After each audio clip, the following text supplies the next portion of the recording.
Welcome to Trunks and Crops, the podcast where agriculture meets innovation. Join us as we explore the latest trends, sustainable solutions, and success stories shaping the future of farming. Hello, Benjamin. I'm very fine, thank you. Very And happy to be here. we're also very happy to have you here. Gabrielle, before we start and we go deep in our subject of biostimulation today, can you introduce yourself, please? Yeah, my pleasure. So I am the biostimulant product manager for EV France from almost a year now. And before that, I've been working in the different companies about biostimulation and crop nutrition mainly for France and for international. So I've been able to develop some competence on this topic. And my main role for EV is to be the main contact for all the subsidiaries and regarding all marketing topics and product development and strategy with all our company. Super. Thank you so much. So let's go deep now. I have a first question that I had before is how do you define biostimulant and their role in agriculture? For sure. Okay, so a biostimulant, it is a substance or a microorganism that is applied to the plants or to the soil and will have the ability to stimulate its natural biological processes. The main aim is not to feed the plants, but it is rather to boost the general metabolism and in order to provide it with the best possible condition for growth. So by improving the availability of the nutrients in the soil or for the plant absorption capacity, by increasing its resistance to the external stresses, or by improving the quality of the harvest, for example. Your definition. But me, I have a personal question is what is the difference between like biostimulant, fertilizer, and for example, like biopesticide? Fertilizer are like the food. They are the main function of fertilizer is to nourish the plant. Whereas for biopesticides and biocontrol, the main target is it can be linked with medicine actually. The main purpose is to protect the plant against disease and pests. And finally, for the biostimulants, it can be linked to the food supplementation or kind of vitamins. They are not here to feed the plants, it's not their main target, but they will help to boost the general metabolism and give the plants all the keys to optimize the yield and the quality and just raise the ceiling production of the crop. Oh, okay. So perfect. So we can say that the biostimulants are like cocktails with good vitamins. So it's a good thing. So I would like to go a little bit deep also in the relevance of biostimulants in East Africa. For you, currently, you've been in Kenya before. You know East Africa. What are the main agricultural challenges in this region? Yeah. So first of all, you should know that agriculture in East Africa has an enormous potential. Indeed, we have a very favorable climate for many crops and soil are generally quite often rich in organic matter. So that's a really good potential. However, sometimes farmers will face a number of agricultural challenges. For example, we can meet some issues regarding the soil improvement due to sometimes intensive farming without always being careful with the management and the resources. So we can have soils that were good at the beginning and then are kind of very tired due to a lot of farming on it. Second point is that we can have recurrent droughts, which can be attributed to climate change and irregular rainfall that can be reinforced by a lack of equipment or access to water. Okay. And then it's also possible, that farmer can have poor access to quality inputs for the fertilizer or other type of equipment, and this will force the grower to turn to solutions that are not optimized for the soil. So we talk about solution for you. How are biostimulant a suitable solution for the soil and climate of East Africa? Yes, completely. So biostimulants in general, they will help to address a number of issues in different ways. For example, soil biostimulants or microbial biostimulants in particular will help to optimize the availability of the nutrients already in the soil and thereby reducing the need for chemical inputs and limiting the farmer's dependence to them, because we can have high variability prices, for example, on chemical inputs, and this can be an issue for the farmers. So thanks to biostimulants, we can reduce their inputs. Okay. Biostimulants can also improve the soil structure and water retention capacity to limit the impact of drought. And also, foliar biostimulants, they have a rapid and targeted action that will support crops at time of high metabolic demand, and thus prevents potential stoppage of in the growth due to the environmental stress we can face. So it will stimulate the absorption of the key nutrients to support the formation of fruit or flower, for example. In addition, biostimulants will promote a sustainable and regenerative agriculture that is compatible with agroecological practices. Okay, super cool. So it's a very cool product, to be very honest. But in your eyes, how do like farmers perceive this product? Yeah, so actually some farmers may be quite skeptical about the effectiveness of biostimulants due to a lack of information or previous disappointments. On the market of biostimulants, we can have many types of products. There are a lot of them. Some are very inexpensive, but can also be of a poor quality. So it can be hard for the farmer to choose between the variety of products that are proposed, and then they can have disappointments if the product work poor quality, then it won't work as the expectation. So what's important when you choose a biostimulant is be sure of how it works, what is the quality of the raw materials that are inside, and this really needs to be provided by the supplier.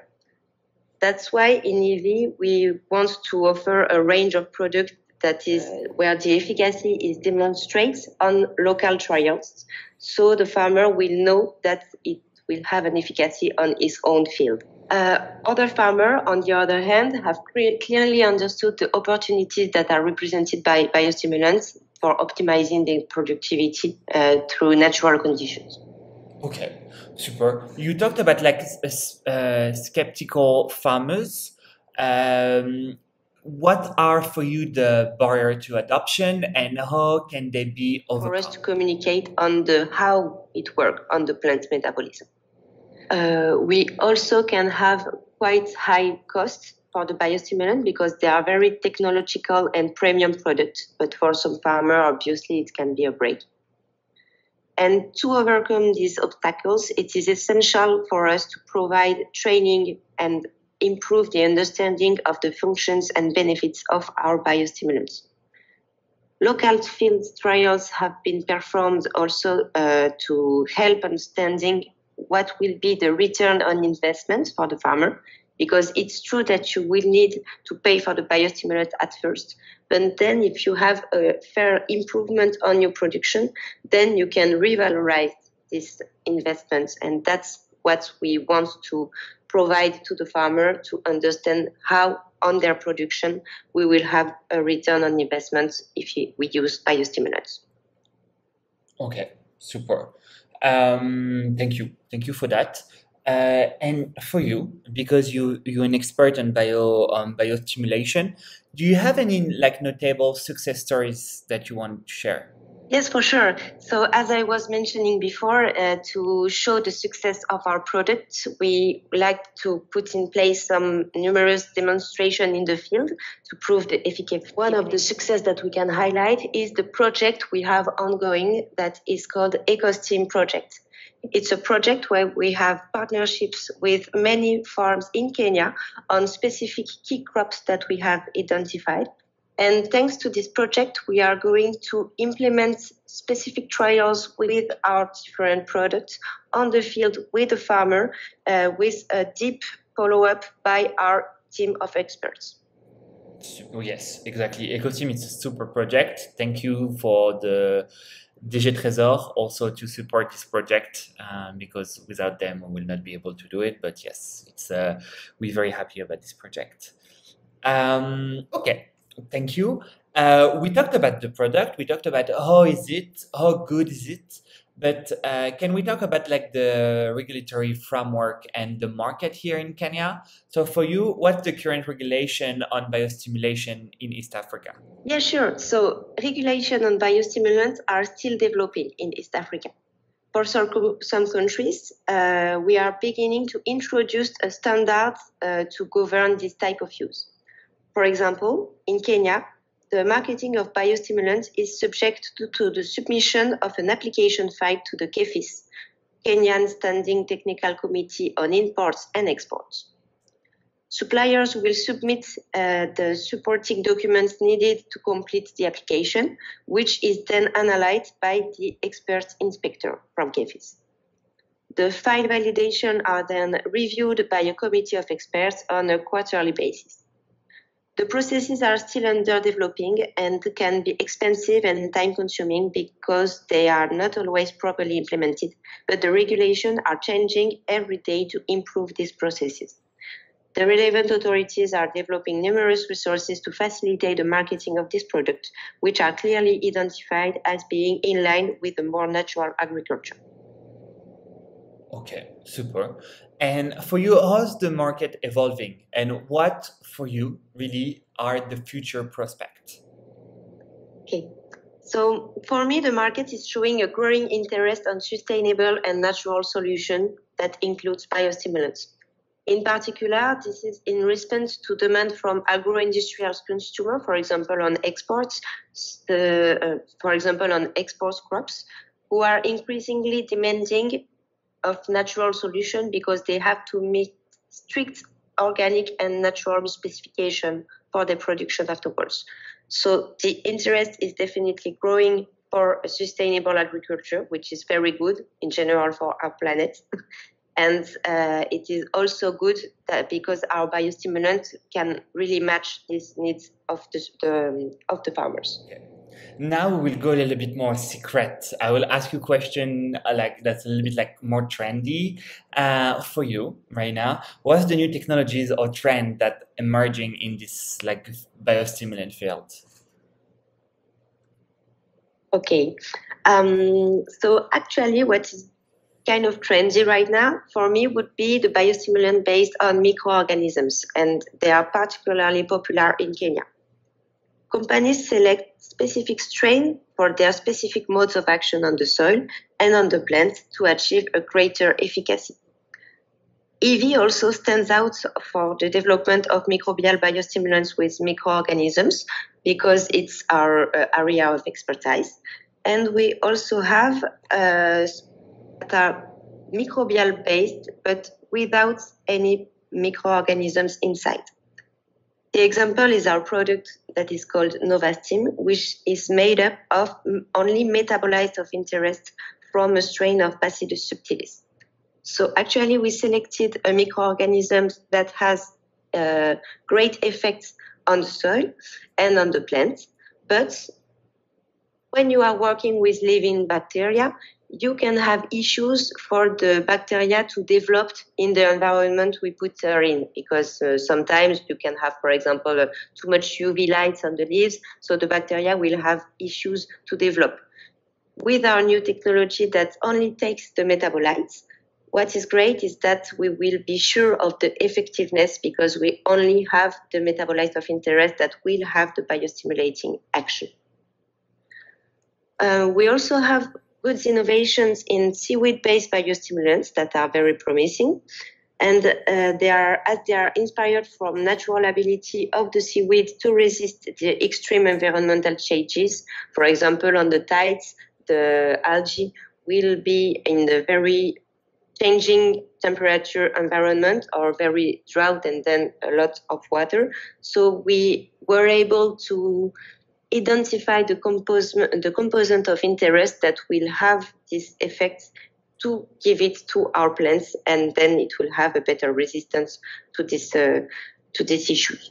Okay, super. And for you, Gabrielle, what's the future of biostimulant in East Africa? Well, biostimulants are products with a great potential for East African market, as I said previously, given the potential for increased existing yields, the growing popularity of natural and sustainable products, and the effective response to this challenge posed by the climatic conditions. Thank you for everything, Gabrielle. But as I asked Luca last time, I also want to know for you, what's the good tips that you can give to our listeners and farmers that wondering, how can I do with biostimulant? How can I start? Like, help them. Yeah, for sure.